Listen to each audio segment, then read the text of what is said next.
On this week in wrestling, two Johns in two different companies had the best and the worst segment in history. Find out which one.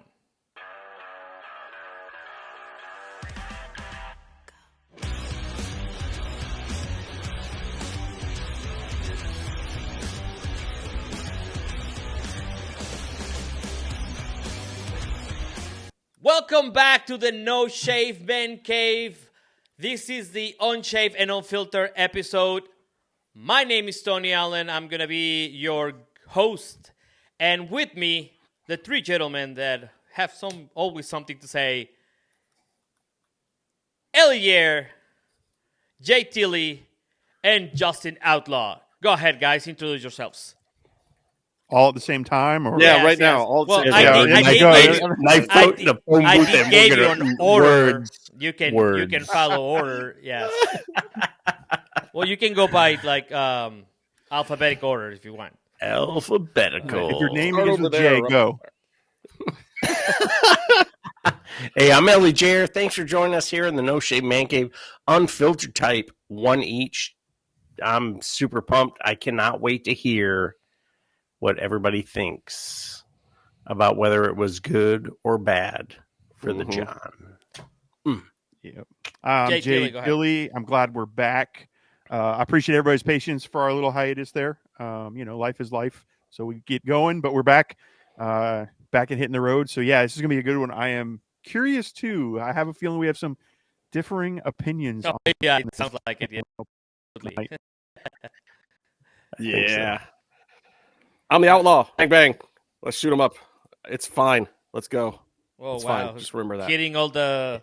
We're starting off with it's fine because it's ridiculous this week. So we're just going to tell people right now that it's fine. Then we'll make it ridiculous. Then we'll lull you back in with a sense of security and tell you it's fine again. Everything is fine. Hitting us with all the catchphrases at once. Thank you. Don't burn them all at the same time, brother. All right. So you guys know how this works. We get together at the end of the week and we discuss all the things that have happened in wrestling, all the most important news, and each one of them have 1 minute and 30 seconds to give their piece.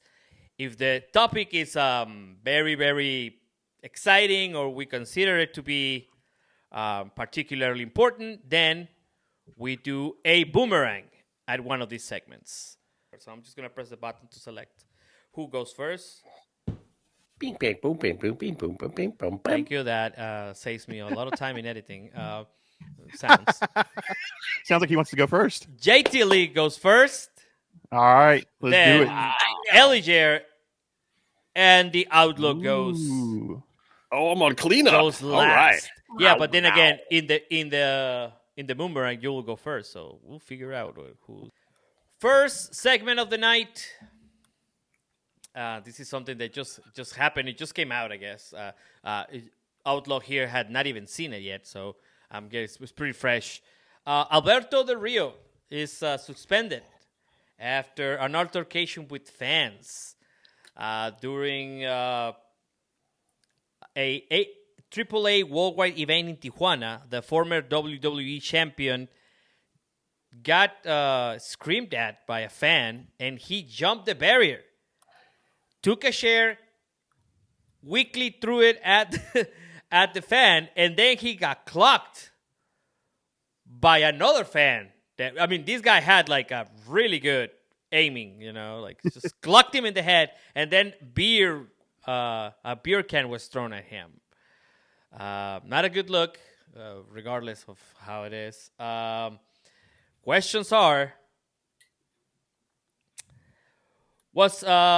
and after that, the outcome of this is he has been suspended for 6 months. I still don't understand if the suspension is for in Tijuana or if it's in general for AAA. It just says that he will not be able to defend his title for 6 months.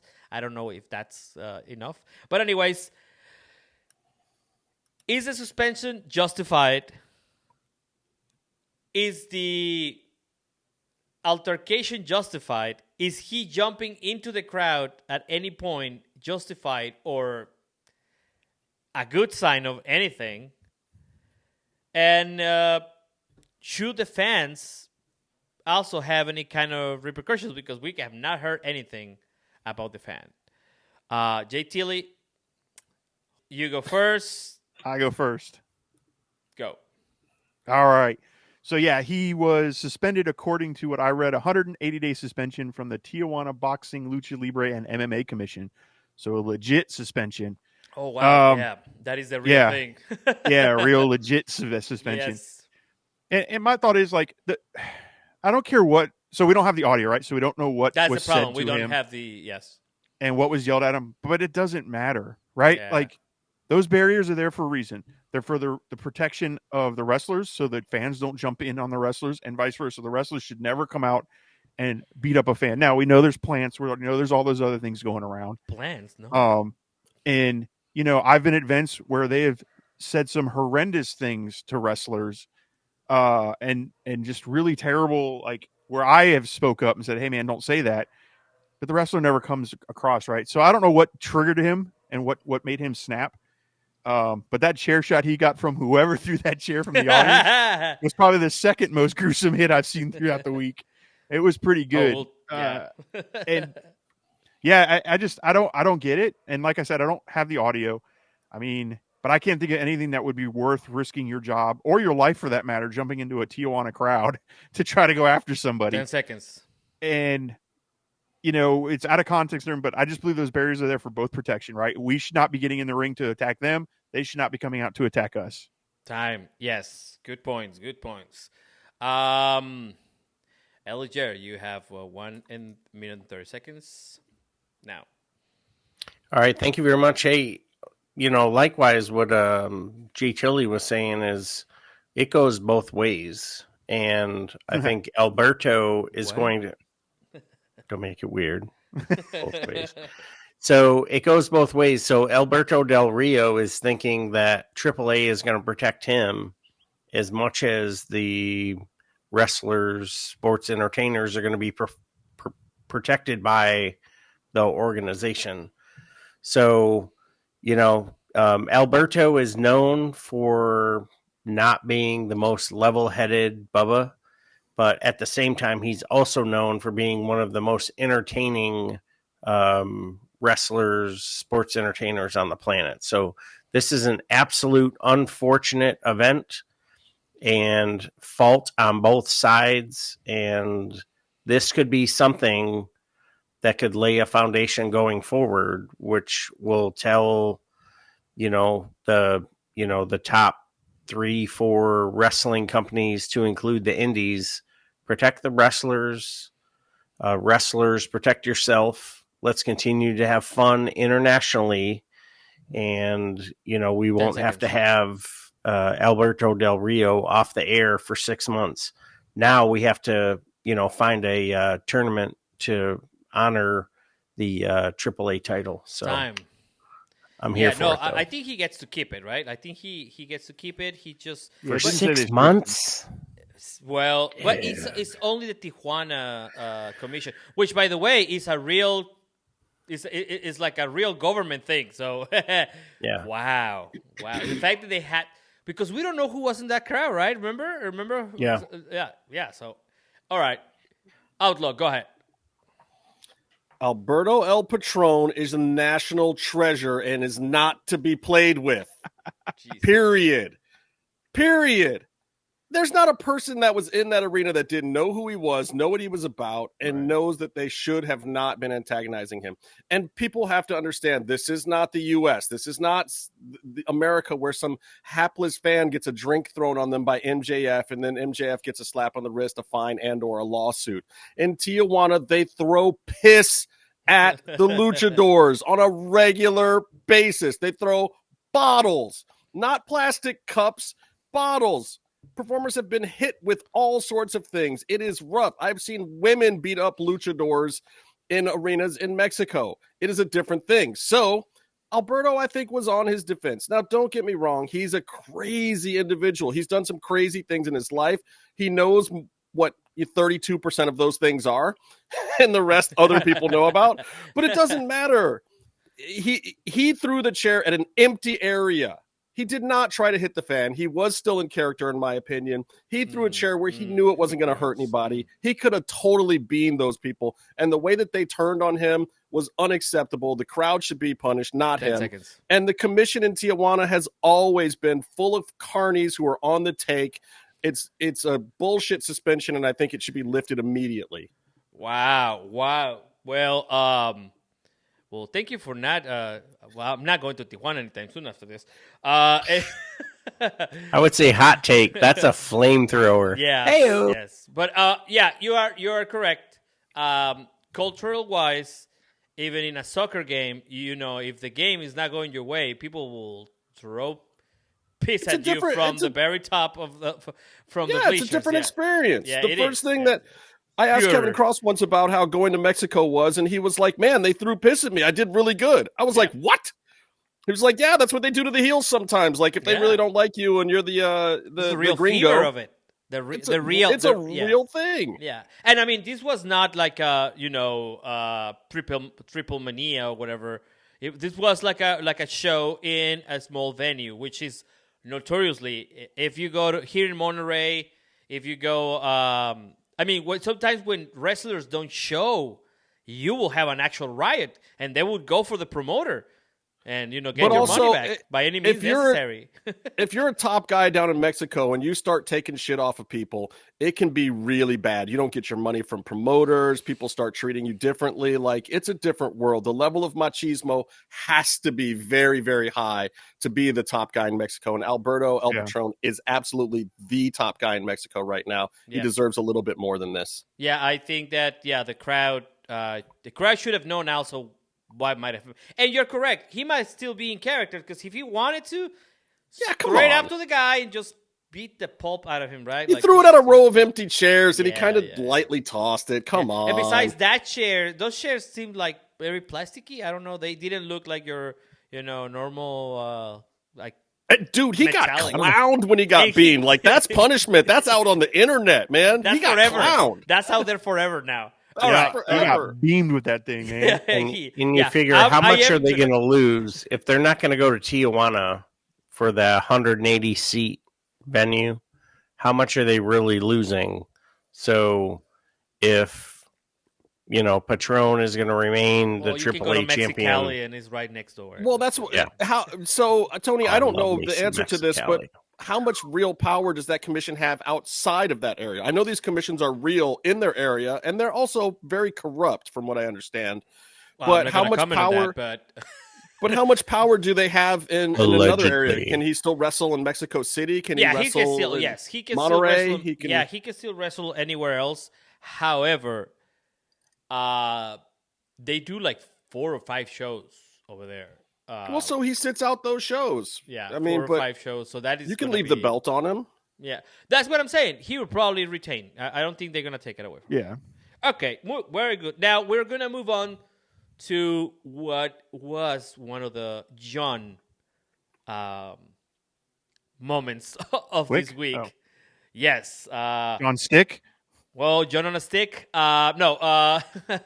Well, Jon Moxley and Adam Copeland had a street fight on Dynamite this March 19th. Did they? Apparently they did. Somebody told me. I was kind of losing it. I think we were all on a chat, right? When this was happening? Yes. Yeah. So there was a street fight between Jon Moxley and Adam Copeland, and it involved a nail-studded board, a spike, or I don't know how we even call this. That's what he called it, spike. Spike. It has a name. It is Spike. Okay, right. Yep. It had a spike. Thank you, Americans. Now, you're welcome, Mexican. Yes, for some reason, the actual name. Yeah, I know. Named it. No, I mean, clutching my pearls. Thank you. I do declare. See, Jesus Christ, you guys so touchy about the American part. Anyways, I thought you were Americans. What the hell happened? Just don't boo our anthem, man. Don't boo our anthem. I actually don't like let Pat McAfee hear you do it either. Oh God. Anyways, God bless McAfee. He got impaled was the right word. Impaled into the spike. And this has created a whole range of reactions, mostly negative. And as we know, if you can hate on AEW, they will. So the question is, what are your thoughts on the violence in this match? Does it enhance or detract from AEW storytelling? And we got the same match again. We had the same outcome again. We had a really crazy part of it, right? But it was basically the same thing. Does it make a difference? And if this match was an attempt, and that spot was an attempt at salvaging this storyline, did it do anything? Can we just fucking let it go? I'm going to have to edit that part. Can we just let it go? JT, you have 1 minute and 30 seconds. I think I gave my piece on this as well, but go ahead, man. This absolutely, without a doubt, fixed the story. Oh, my God. Because what do you need? What do you need for a story? A good ending, right? So what was everybody talking about when they thought they ended it before? It was, what a shitty match. So Cope and Mox knew that. They're like, man, we got to do something crazy. We want everybody talking about our feud. Yes, the whole match was screwy and everything, but everybody is talking about that spike shot. So yes, it worked. The feud's over. They're not going to continue it on. He's going to go on and do Swerve. We're going to get Edge and Christian. But it worked. Your lasting memory. He's going to fight Swerve. Do Swerve sounds, I don't know. Yeah, maybe. Who knows? Maybe they'll have a sex street fight. I don't know. But yes. He is the rated R superstar. Yeah, they're right. Down the road, 6 months from now, 8 months from now, when they go, hey, remember Cope and Mox had a feud? Oh, yeah, that's when he had the spikes in his back. That's what you're going to remember. You're not going to go, oh, that was that shitty match they had at Revolution after 3 fantastic matches. It did exactly what it needed to do. It was perfect. However, it was gross and disgusting. The match itself was like 3 separate matches to me. Beginning match was this WWE style weird match. Yeah. Then you had the Mox part and his deathmatch love and the spikes. And then you had the comedy ending with, what was it? 6, 7, 8, 12 people come running out or something ridiculous. Yes. And then we had the Swerve with Dax turning on Cope. There was all kinds of crazy stuff. But this was absolutely the way to end this. This was the perfect thing to get everybody talking about that spot instead of that match. Time. Good. Yeah, that's some good thoughts. Thank you. We really thought about this. I think we were all a little queasy from the match. It was gross. Yeah, it was. I've watched a lot of death matches, and that was one of the first things that I went, oh, God. All right. I've seen dudes with Ellie Jarrett's got his hand up. In their arms. Go ahead. You have 1 minute and 30 seconds. I'm just hoping that Mox got to a medical facility in a timely manner in order to get a tetanus shot, because my guy absolutely needed one. Now, I loved how they were able to clean up a storyline and get Cope away from the world title. Now, hopefully, we'll get into a storyline where we may or may not be able to see the world title, because the title is a big part of the story, actually being able to see it. Hey, let's walk around and we'll carry a briefcase and words, and I'm the Death Rider, and I'm so freaking over it. I need someone to show up and go, all right, mother trucker, I need to see that piece of gold. I need to line up with you, and we're going to go get it. And that is Swerve Strickland. He was the first African-American champion. He will be a 2-time world champion, a much-deserved world champion. And Mox needs to go take a break and heal up and do, whatever. The whole spot with the spike, I think that was just kind of a clunky thing when you get 2 spikes that cross and you get some skin in between. Time. It's going to happen. Gross. All right. I don't know if he's gonna win. I have lost hope. I don't either. I have lost hope on that. I'm gonna be honest. All right. And also, there's gotta be a fucking payoff. I have been cursing too much.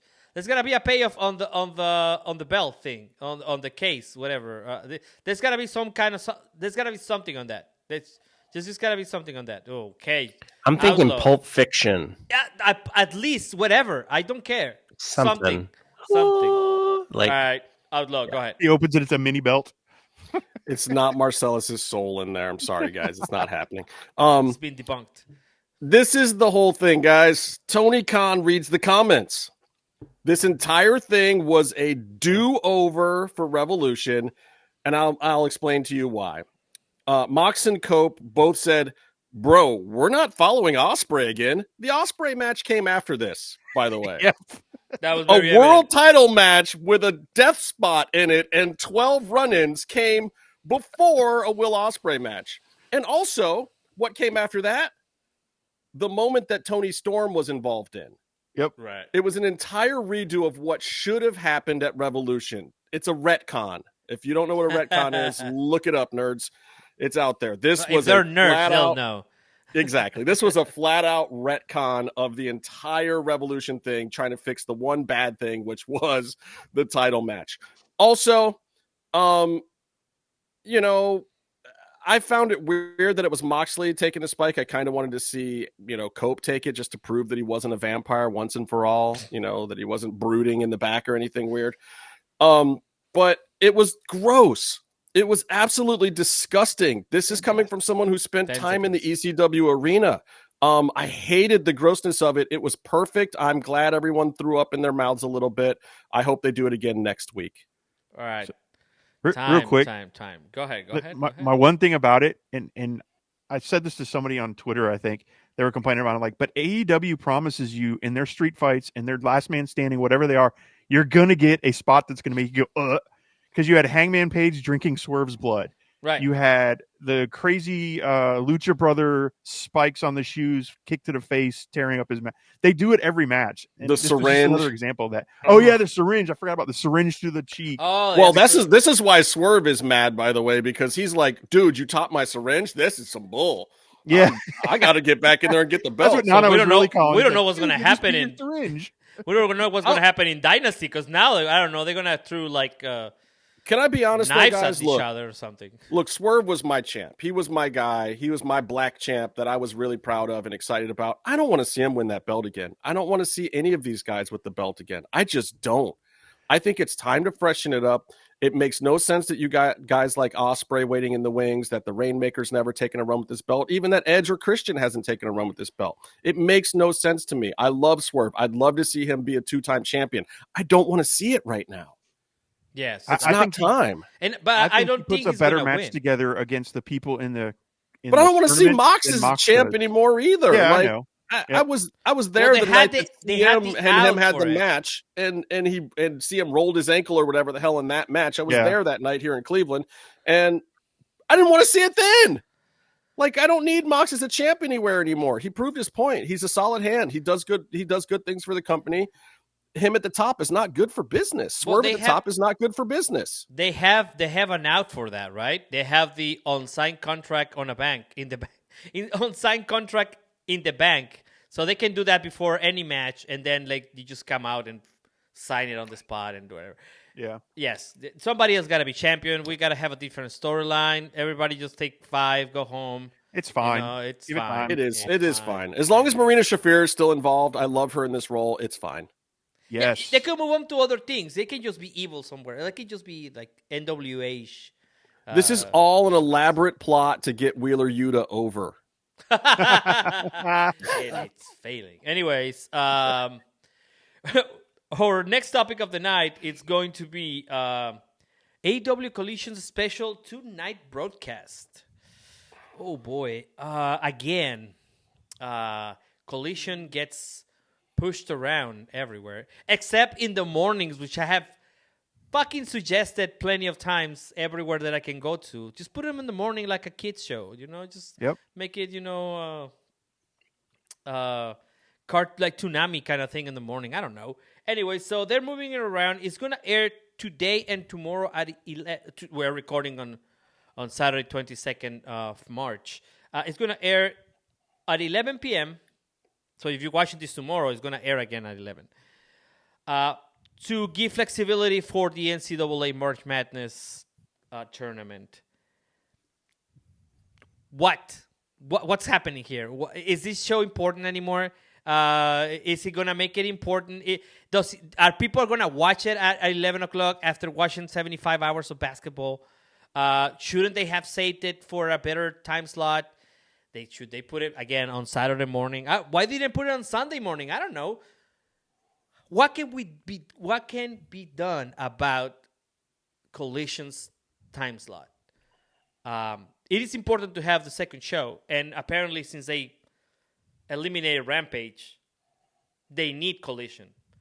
But what can be done to improve or better allocate this resource known as Collision? JTLE, go ahead. It's fine. So they're getting a lead in, right, from the NCAA tournament. So they're going to get that lead in at 11, right? But the same thing happened at the Slam Dunk tournament, and they had great numbers on HBO. I think it was like their top first quarter hour or whatever since they were on HBO. So it's going to be a great lead in. From what I understand, it's only going to be an hour show too on both nights. So they're splitting Collision into 2 nights. That's fine. An hour worth of wrestling after your NCAA. I don't think it's a big deal. I think it was probably in the contract works when they figured all this out. They probably had it planned out this way, because if you're going in with Warner Brothers and TNT and HBO, which are going to be playing the NBA, your NCAA tournaments, you're going to get bumped.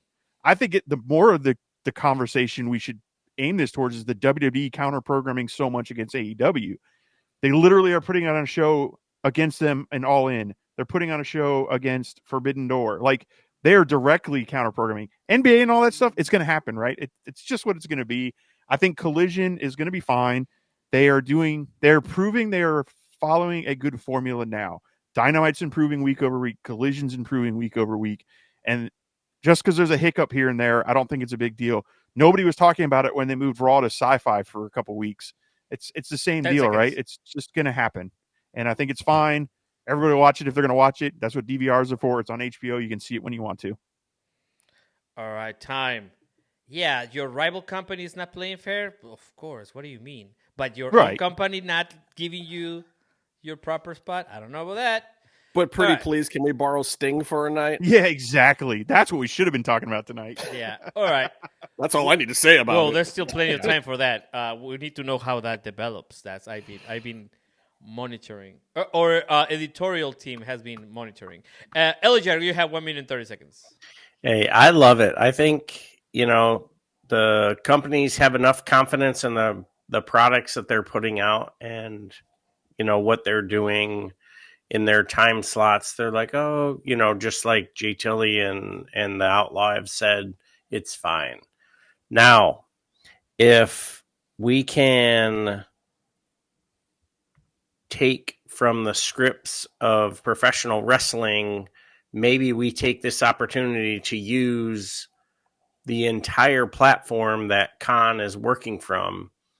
Now we're using his streaming service. Now we have an exclusive streaming package during the hours that we may or may not be able to, normally watch. Then you have Twitter or X or Skyline or Instagram or YouTube, whatever. Now we're dropping specific matches that you can only catch on those platforms. If we take advantage of their entire reach of, all of the mediums, it's not going to be an issue. Again, we would go back to, it's fine. So now we get Timeless Tony Storm on X. We get Lamira Mira on YouTube, and then we get everybody else on the different platforms. Time. Nothing but money. Let's get paid. All right. Outlaw, go ahead. Okay, so I get what Ellie Jarrett's talking about here. It's called destination programming. There's a problem that they have in the Warner Brothers family, though, which is that all of the programming is there. The way that WWE created SmackDown to be destination programming was because of the fact that they were forced to. They were forced to split the roster. They were forced to have different champions. They were forced to make you need to watch both shows. TK started off doing that, but he was forced to have split rosters because the rosters couldn't get along or whatever the hell it was. It was the land of misfit toys over on Collision. Collision right now, I think, has actually been, for the most part, the better show. It, however, is not the destination show, and crap like this and splitting it up over 2 nights after the NCAA is not making it destination programming. But TK has to get that in his mind to make it a destination. He's the only one that can do it because he doesn't have competing networks telling him to. It is a little bit of a problem, but once the NBA is gone, I think Tony is biding his time a little bit, and I think he's positioning Collision to be a good bargaining chip, and I think you're going to see a lot better programming-wise from it next year. However, right now, TK has a TV problem. He doesn't know how to make it. He doesn't know what he's doing in this particular department. There are lots of people that I know that he should hire to fix all of these things for him, but he hasn't done it as of yet, and this is just another issue of being a TV problem, creating destination programming. Time. And just for some numbers, the after the slam dunk competition, they had a 30% increase in viewers for that first quarter hour, and they up 110% in the 18 to 49 demographics. So the lead-in was very good for him. So maybe that's what we'll see with this. No, and the lead-ins are great, but then what you got to do is you have to make it be a destination program. Yep. He has people falling into that slot. He doesn't have people coming to that slot. Yeah, exactly. That's my point exactly. You need to make that first match. He needs to be foreshadowing. Here's the box that we're in. Oh, yeah, you got to operate outside the box. Okay, got it. But from 8:05 to 10:05 or whatever the time is, these are the parameters that we have to operate in. And he's got a great product show, though. For real. Yeah, it has been really good. People don't know that, though. You got to give me a reason to watch specifically that product. Like, I know these talents are going to be there. I know this belt or this storyline is always going to be there. The storylines are shifting back and forth all the time. And to my knowledge, the only 2 talent left that are Collision exclusives are FTR and Thunder Rosa. Who the hell else is exclusive anymore? They're all gone. Miro's gone. Aleister Black's gone. CM Punk's gone. All these other people that were exclusive to that brand, Ricky Starks, they're all gone now. It's so Saints, either make a roster or give me a reason that is a damn destination, or don't expect the extra 300,000 people that should be watching to watch the damn show. Yeah. And I understand that part. You say you have now YouTube and Max and so yes, but people still tune into Saturday Night Live every time it comes out.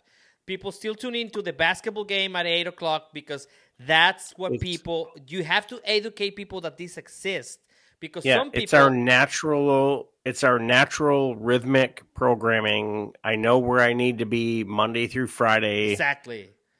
Saturday is sort of a one-off. Let's make sure the pizza gets delivered on time.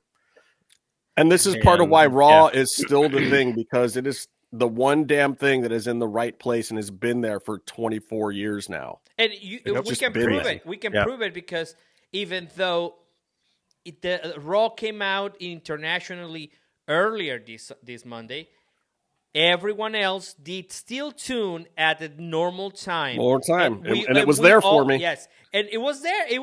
I mean, you could have watched it before. I did because, I got the I got the international version. But you could watch it everybody watched it in the normal time slot. So that needs to be something to be worked on, like urgently. Anyways. Moving on to our 4th topic of the night. Tonight we're going to do, this is going to be crazy. It's going to take forever. I did not know what happened. I have not, yes, it's like, I did not know this happened. I just put it in here because, I've been told this is something that happened. Triple threat match set for WrestleMania 41. Reigns versus Punk versus Rollins. Apparently, this was set up yesterday at SmackDown in Bologna, Italia. Is this what we wanted? What's happening with this WrestleMania? Jesus Christ, I'm not even. These sound like genuine questions, Tony. Oh man. Sorry. I'm my feelings are getting in the way of the editorial. Anyways, Is this what we're looking forward to? Is this a great match? Is it gonna deliver the same level that we had last year? Because every WrestleMania has to be better than the last. So is this better than last year's. You guys think that it would be better just to leave either one of them against each other? I don't know. Is this the best outcome for this WrestleMania? Is this how it? And also, is this how this is gonna play out, or is this gonna be a change at some point and just fuck it, scrap this? Let's go, JT. Go ahead. I feel like this is Jesus Christ. We promised Punk a main event. Wait, we can't have a WrestleMania event without Rollins and Roman Reigns because he's our number one draw. Fuck, just put him in a triple threat. Like that's what I feel like this is. I feel like it's oh my God, we've got to do it. Let's do it. It's curious because you made that point about each WrestleMania should be better. And I'm going back in my head and thinking about what this one's going to be like. And I don't know that this WrestleMania is going to be better than last. That's exactly why. Granted, last one we had Jay and Jimmy Uso. That takes it down a few points, but we're going to have Gunther and Jimmy or Jay. So I'm like, yeah. The triple threat for the female title is ridiculous. Like this WrestleMania is so everywhere. I don't know what I'm with you. I don't know. I don't know what my feelings are toward it. I don't know. There's nothing in it that I'm like, oh, I can't wait to see this happen. Well, there's something, but I'll mention it later. See, even that though, that we're going to talk about later, I'm not that bought into yet. I have feelings about that too. So I really do. I think this was a way to get Punk into his main event and not piss off Rollins and Reigns. 10 seconds. That Punk made it part of his deal. And that's what I think this was. And I think that's how they're going to do it. The match itself, we'll see. I have my own opinions on each of their value as a in-ring talent. Not talking about overall talent, but what they can do in the ring. So we'll see. That's all I got. All right. Yeah, it's even rough to talk about it. Elijah, go ahead. I can't believe in my WWE brain and ears that I have to hear such blasphemy. First off, let's just start there. Oh, God. We've got your tribal chief coming in along with your architect and the best in the world. And it's saving night one with a main event because the Yeetster, my guy, Jay, may or may not be able to rise and shine. Or get over a rope. We need a boomerang this one. Well, there's Fine. that, right? Fine. So not quite as bad as PCO, but there's that. So, Jay and Gunther, they'll open up night one. Jay will come out the victor, and Gunther is going to go 0-2 in WrestleMania, but the Yeetster is going to come out your world champion. Then we'll go through the minutia of night one. We'll get to night two. It's just going to be a slobber knocker of events. He works in another company now. 10 seconds. What is buying and selling WrestleMania this year? WWE, Las Vegas. That is what's selling WrestleMania. Time. And I hope they can save it. I don't know. I'm struggling. As a WWE fan, I'm struggling. See, you accept that everybody here is having a hard time with this bullshit. All right, go ahead, Outlaw. We're going to come back to this because I do actually have something to say. Go ahead. Oh, you didn't know? SmackDown has a new head writer. Oh, okay. And it's the Road Dogg, Jesse James. Oh, that's true. You didn't know? Terrible. His junk stinks. He's been fired from this position before. Vince didn't like him being one of the main writers, and now he's back, and his boys put him in a good spot. You got Sean over there running NXT. You got H doing all the Raw stuff and helping with SmackDown, and now you got the Road Dogg, Jesse James, running SmackDown, and he can't write his way out of a shoebox, apparently, because this stuff is garbage, man. What are you talking about? Roman Reigns, Seth, CM Punk, blah, blah, blah. I know why it's happening, though, and I give him a pass because I know why. And I'm willing to hunker down and hope for the best here. But my problem is this.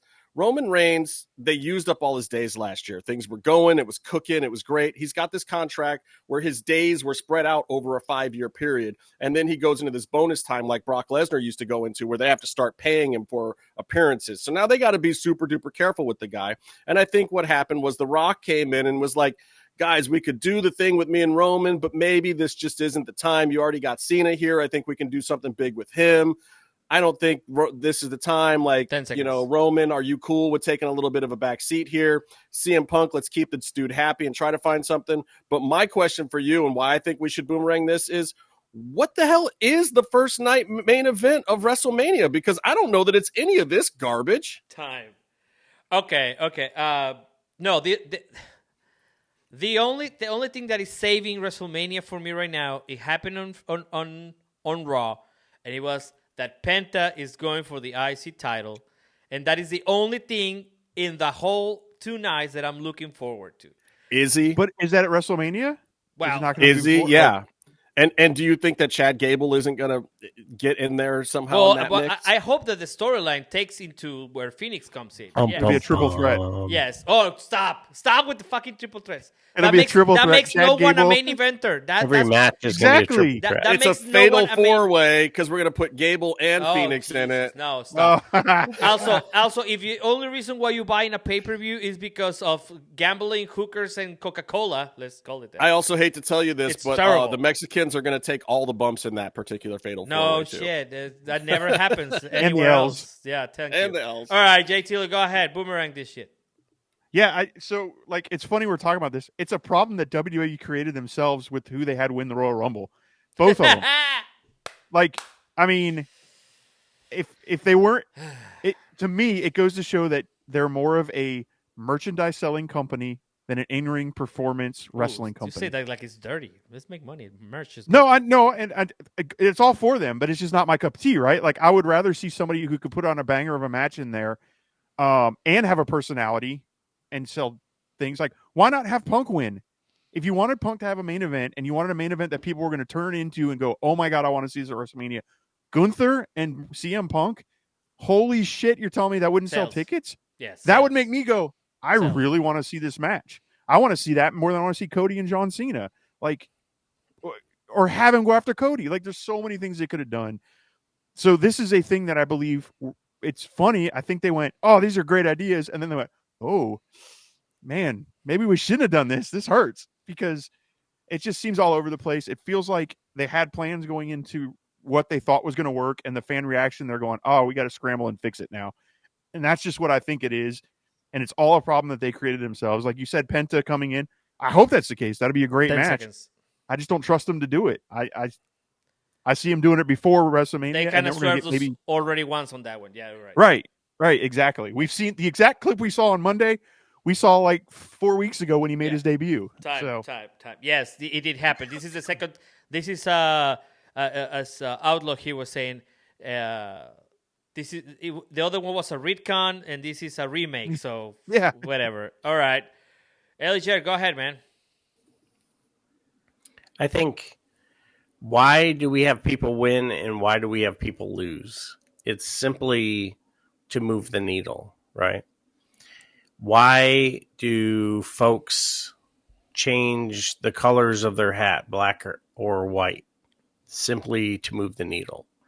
We have folks that are gonna turn during Mania, which is gonna hurt our feelings, and we may or may not buy their T-shirts, or Cena may or may not be able to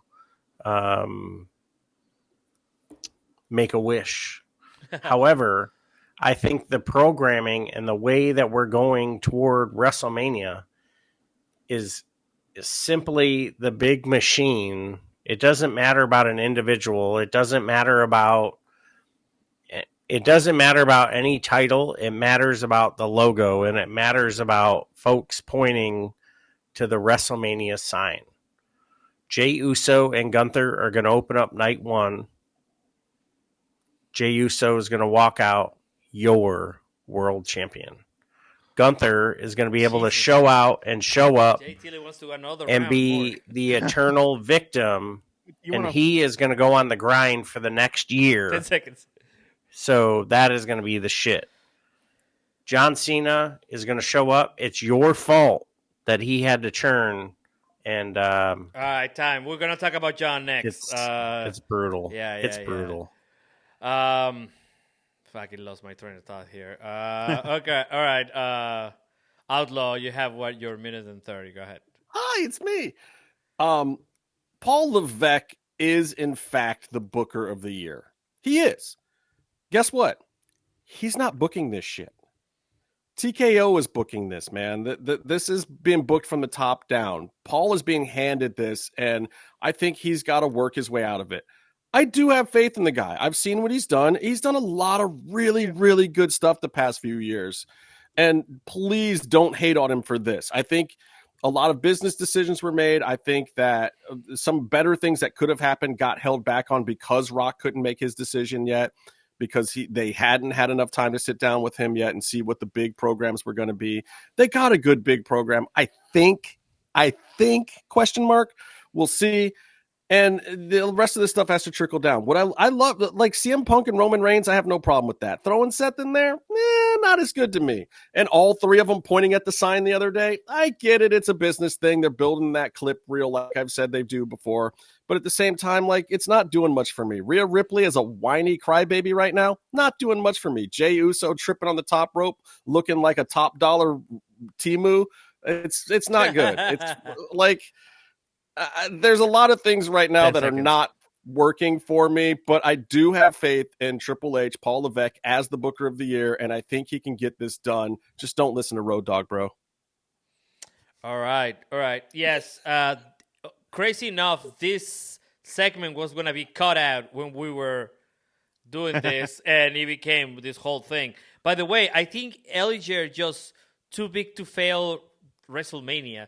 So I don't know if that's a good thing to say. Like, if it's too big to fail, then why make any efforts to do anything, right? Right. All right. Bro, with $4,000 tickets or whatever hell they're going for, they better pull something off. 10. Whatever. There's like 10, 500, something like that. Yes. Anyways, final You have topic. Netflix.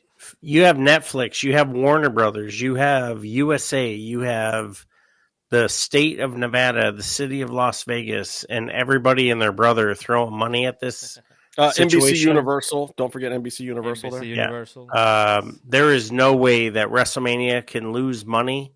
But I could venture to say next year, because I believe I'm pressing the I believe button, it's going to start going international. There's going to be a little more effort required. Right. Whether it's England or England, Paris, somewhere legit, Germany. Somewhere legit, like not Zimbabwe, is that what you're saying? No, I'm saying it won't go WrestleMania will go to Wembley and it will trounce TK's number. You can guarantee that is going to happen. They decided that 2 years ago. Yep. I don't know if it's going to be I don't know if it's going to be a WrestleMania like itself, but yeah. No, because they want 110. They want to fill that place. But they're going to do it. They can do it with SummerSlam. They can do it with... Nah, that's too much of a risk. They do SummerSlam, they get 80, and it's close. They don't want it close. They want to blow that man out of the water. They want to kill him. I don't know if WrestleMania goes out of America. That's what I'm saying. Okay, I think this is the only way. I say in the next 2 years, WrestleMania goes international, and it just knocks... And it's got to be it in England or in the UK just to prove a point. Just this whole counter-programming. So, all right. Yeah, not to keep us on the rails. Let's go off the rails. Tony! The other John in this equation of the two Johns in two different companies, John Cena had, famously a heel turn. I don't know if you heard about this. It was very quiet about it. Not a lot of people were reporting on it. Jon Stewart. Jon Stewart had a moment in WrestleMania. I forgot about that. So it was everywhere. People that don't talk about wrestling, they were so shocked. But a second shock came out with John Cena's now infamous promo. It's infamous in less than a week. Expressing disdain for the fans and the way they have treated him. Even destroying the "you can see me" joke in the process, which I thought it was impossible, but he he killed that joke. Now we cannot make it anymore because that you will be guilty of instigating his. I couldn't see him in the promo, so the joke's fine. Have you guys seen the action figure? Have you seen the action figure? It's transparent. Transparent. Or he's not in the box. He's not in the box. Yeah. All right. So it was an amazing promo. Now the question is, how does this heel turn affect John Cena's legacy in the future when we look back on this? Does it elevate his status as legend, or does it cheapen it? And there's a lot of buzz, and I'm not gonna mention a person, Thunder Rosa, that says that some of the words that he said, that's the true feelings of John Cena has always had. She said that famously in Busted Open. Towards everyone in the industry. This is the real John Cena that's been hiding everywhere. There's some secret, loud, like the worst kept secret ever. And also, what does this do for his branding? Is he going to have to play bad guys from now on forever on television or whatever he does next? What does this do for his merch sales? Or is this so late in his career that it will be like, oh yeah, he was a heel for the last 5 minutes of his career, but we don't care anymore. It's whatever. You're going to have 1 minute and 30 seconds, and we already used the boomerang. We'll see if we need it again. Go ahead. JT, go ahead. You will have 1 minute and 30 seconds. Yeah, his legacy is not going to be tarnished or changed or anything. His sales are going to still be great. I mean, the reaction he got when he came out and cut that promo was still got John Cena, no John Cena, boo and yay. And it's been that way his entire career. So there's no difference. The only difference is now he wants you to boo him. And I think it's fine. And, like Thunder Rosa said on that podcast, if this is his real feelings, I would understand it, because he did do all this stuff to try to make the fans happy, and they still turned on him and booed him. So now he's doing this stuff to make them boo him, and they're still cheering him. Like, the poor dude, like, just go be Peacemaker and kill everybody. Like, it's and yeah, I mean, it's going to be fine. It's not going to change his legacy. His sales are still going to be great. Like him or hate him, and what he, his ring skills and all that stuff. He's one of the best that ever was on the mic. He's one of the best at entertaining people, more Make-A-Wish fills than anybody else. Like, he's a really good guy down to his tippy toes, and I wish nothing but the best for him. I love this heel run. Really? I think it's going to be fun. I think it's going to be entertaining to see him heel. My guess is at the very last month or so, he'll turn on The Rock and go back to being a face, and he'll end his career being hugged and loved. All right, dude. Good time management. Also, if he does anything, like if he goes and make anything else, please make another 5 of those Vacation Friends movies. I really like that was those. Good. I don't know why. I watched them back to back, and I was like, "Oh my god, I love these movies." I don't know why. The writing is excellent. Yeah, don't question yourself. You're correct. The writing is excellent. Yeah, it is. Elijah, go ahead. You have 1 minute and 30 seconds. I feel like the outlaw knows who the runner is, or writer is. Sorry, but no. So I think John Cena. I think he'll lose at WrestleMania. We'll carry on through. There'll be a little bit of, hubbly bubbly, and he will eventually win number 17, but we won't, upset the apple cart at WrestleMania for the money machine that is Cody Rhodes. And like JT has said, we will get I can't believe The Rock did me this way. Cena, he'll come out the victor, not at WrestleMania. That'll be Cody. Following WrestleMania, the next big pay-per-view. That way we're not getting messing up WrestleMania storylines. But yeah, I think Cena, something will flip on for him, and he'll turn back he'll leave the WWE, doctor of thugonomics or, something along those lines.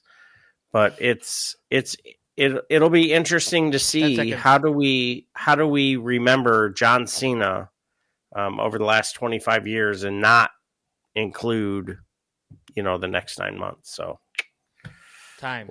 Good. All right. Outlaw, 1 minute and 30. Go ahead. You want answers? Yes. You can't handle the truth. Son, we live in a world that has walls, and those walls have to be guarded by men with guns. Who's going to do it? You? Lieutenant Weinberg? Oh, wow. I have a greater responsibility than you can possibly fathom. That's the speech. That's what John Cena did, guys. Yep. That's what it is. It's Nicholson all the way. It's not new. Terrible Nicholson. It's brilliant. I'm not trying to be Nicholson. That's Cena. He's the bad actor here. It's fine, though. It's fine. I get it. I like the explanation. He said it himself. He was like, this isn't heel or face stuff. Like, he actually broke one of the cardinal rules in WWE. He actually said baby, face, and heel. Yep. He said, this is not that, guys. This is screw you guys. Like, he didn't come out to new music. He's not changing anything. He gave it all to you. He said, hey, guys, it's you. You guys suck. You guys have been doing this to me for a long time. And he is an OCD prick. If you watch some of the Divas stuff, if you've seen some of the interviews, I've talked to people he's worked with on the set, he's nice enough as a star. Like, he doesn't abuse his power or do anything ridiculous. But yeah, he's a big famous guy, and he's kind of sick of it. And I think he took some of that natural energy and harnessed it. And I think it makes for a decent enough storyline to get us started. But where are we going from here? It's only a start. Yes, time. I don't know. I don't think that. I think he wins, and then down the road, SummerSlams, whatever, then he loses and becomes good guy. Well, better guy, I guess. Not good anymore because he said he's not. Whatever.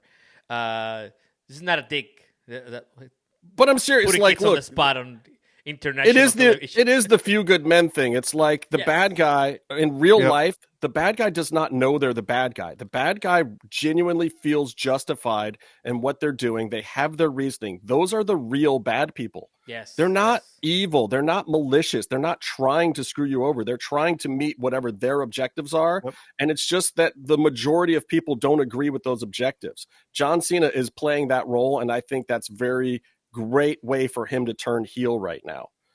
Yeah, it's the few good men thing. It really is. All right, guys. I guess we are not gonna need the boomerang section on this one. I think we're good. Now we have come to almost the end of the show. This is called the final thoughts. We will start with Outlaw, then go to Elijah, and finally to Jay Tilly. In this segment, we bring attention to something that happened during the week that we think that might have been overlooked, or something that we think is cool and we have not mentioned. Go ahead, Outlaw. You have your minute and 30 seconds. Go ahead. Up until this past couple of weeks, women's wrestling has maybe even been better than men's wrestling this year. And I was really proud and happy of the Stephanie Vaquer thing where she's taken on 2 belts because Julia's got to go out. I really loved that, the women headlined on Dynamite this week, and they did retcon and fix that thing from Revolution, because that's what should have happened at the pay-per-view, people. And if you don't think so, you're wrong. Toni Storm is the best long-term storyline going since the Bloodline left, period, in all of wrestling, period. I don't care what you say about Cena, Rhodes, Cody, all that stuff. No, those are new storylines. The best long-term storyline right now, still Toni Storm and Mariah. And the women deserve their props everywhere out there. NXT, TNA, AEW on both shows, but not in WWE. Naomi's been doing a fabulous job. I loved her turn speech or whatever. That was a great turn. And I don't even know which direction it's turning. I was like, whoa, what is happening here with you guys didn't help me and I blah, blah, blah. And that whole thing was great. But now what? Now she's not even in the match. What are we doing? Jade's taking pins and looking at the sky now? What are we doing over here, WWE? Rhea Ripley's whining like a little bitch, like the toughest woman on the planet? What is happening? I don't understand WWE's women's division right now, and I want it fixed. All right. We could go off on this for a while. Hey, you asked. That was the thing that hit me the most this week. That was my takeaway. All right. Elijah, go ahead. Hey, shout out to the Outlaw. I think, WrestleMania is the absolute reset. I think a lot of the folks that are acting out of character, they'll be able to hit the reboot coming out of WrestleMania. I think you'll see a lot of changes in AEW as well, as far as the heels and faces. I think FTR, they're getting ready to hit the reboot. I think, it doesn't make any sense for Cargill to be looking at the lights, but here we are. But I am so looking forward to WrestleMania with Tiffy time, because it's always Tiffy time in Casa de Ellis. And my girl is going to lay out the queen and head home as your and my women's world champion. So nothing but good things are about to come out. So let's go. All right. Well, good time management. I appreciate that. Okay. JT, go ahead. I want to shout out Billy Starks. I have watched her Ring of Honor, thought it was great. I watched her in Indies, good stuff. She put on a match with Mercedes Moné on AEW Dynamite. That was phenomenal. Little clunky in there, but that's fine. She's 20 years old, right? It was fine. And this may be a hot take. Hit your hot take button. Okay. I think it was Mercedes Moné's best match in AEW so far. Hands down. Yes. It was the only match I've seen since. And that I cared. Yeah. Yeah, and I cared about. Like, I watched this match and was like, holy crap. I bought that Billy Starks was going to win once. I almost bought the pin. I bought that it looked like she botched some moves, but it looked like it felt real. It felt like a match where, yes, we all kind of knew Mercedes was going to win, but there was that doubt, and that's what you want from your wrestling. And I think she deserves a lot of shine for that. I think she, like I said, I think it was Mercedes Moné's best match since she's been in AEW. And yes, it's going to lead to probably a really good match with Athena down the road, but man, don't sleep on Billy Starks. 20 years old. She's got some work to do still. I want to see some mic skills on her, but she has the potential to be an amazing 10 seconds superstar down the road. All right, good. That's what management. I got. Yeah, good time management. And to see her performance and improvement, because JT and I, we saw her both Ring of Honor and AEW. To see her where she's just like flourished, shit hot. Great call, man. That's a great shout out. This could have been easily a better match. That I know that she got hurt. What's her Momo? Is that her name? Yeah, Momo. Yeah, she got hurt during the match. Broke her ankle in the first move. That would have been. This was a better match. If you're gonna put something on a pay-per-view, this was a better match. AEW better be careful, because I guarantee you WWE will sweep her up if they can get her. Yeah, but that's also not where Mercedes is. She didn't ask for Billy on the pay-per-view. She's asking for these international stars. Yes. I got to put out one piece of news real quick. Going back to Australian suicide, I know we talked about him before. It was not, in fact, suicide, as a lot of people have said.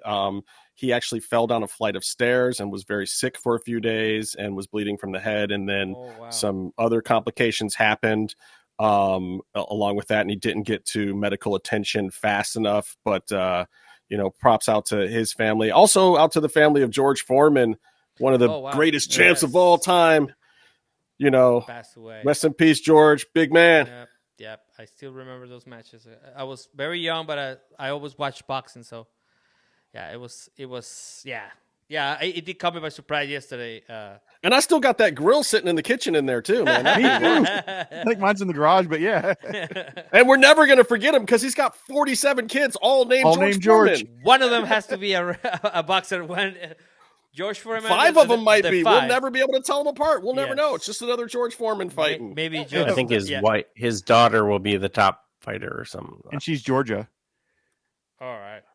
Okay, well, we have come to the end of the show. I would like to thank everyone in the panel for their thoughts. And this was a really fun one. The next show, we will probably dedicate it completely to women's wrestling. So stay tuned for that because we owe it. We are supporters of women's wrestling, and we have to do a full show about it. Please share, like, and subscribe. And make sure to follow everyone in this podcast / panel in their social media. Everyone, please take yourselves out of the show. Go ahead, Elijah. Hey, thank you so much. As always, come check us out here at the No Shave Man Cave on Instagram and wherever you can get all of your socials and the No Shave Man Cave podcasts. And to our veterans, thank you so much for what you do. Remember 22. Today is the 22nd day of the month, and my thoughts and prayers are with you. Dial 988 if you're in any kind of certain way and feeling a kind of certain way. And we're always here to love on you. Thank you so much. JT Lee. Yep. Remember 22. I did not do my buddy checks today because was out and about with the family. But if you didn't get a text, it's coming. I promise to check in with all my buddies. Shout out to the veterans, like you said. And just follow us on our social media, NoShaveManCave.com for merch if you want it. Hey, if you said anything you don't like, you got a hot take yourself, leave a comment down below. Let us know. Make sure you like, share it, and subscribe to the channel. We enjoy doing this. We love doing it for you guys. So we want some feedback and we want to know what you guys like and don't like. Over to you, Outlaw. At Justin Harvey 75. If you think these takes are hot, I've been doing them for a decade. They're everywhere. And I don't like anybody. See you next time. All right. This is Tony Allen, El Editor. Follow me on at Tony St. Allen everywhere. We hope to see you next week. Thank you for watching. Please like, share, and subscribe. Goodbye. Peace.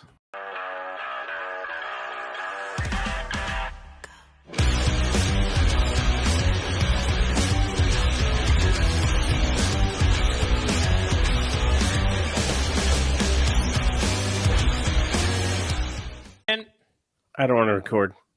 okay. Can we go live? Okay. Are we ready? Fuck it. We're doing it live. 3, 2, 1, go. Fuck it. Are we? We're doing it live. Are we?